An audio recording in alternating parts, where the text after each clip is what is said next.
So now let's discuss the taxation changes that will affect the individuals of the country. There will be no income tax payable up to income of rupees 12 lakhs. That is, अगर हम बात करें तो average monthly income 1 lakh per month हो जाएगी.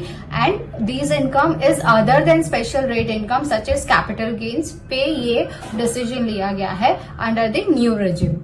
This limit will be actually 12.75 lakhs for salary taxpayers due to standard deduction of 75,000. Now these changes in slabs and rates are being changed across the board to benefit all taxpayers. So this new structure will substantially reduce the taxes of the middle class and leave more money in their hands, boosting household consumption, savings and investment. So if you notice, even people earning rupees 24 lakhs will have considerable amount of savings than the earlier years.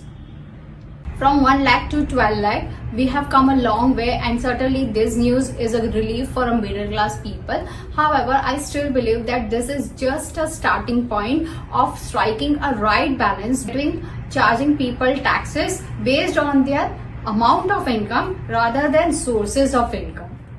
In terms of TDS जो पहले senior citizen के लिए applicable था वो था 50,000, जिसकी limit को बढ़ाकर अब कर दिया गया है ₹1 लाख.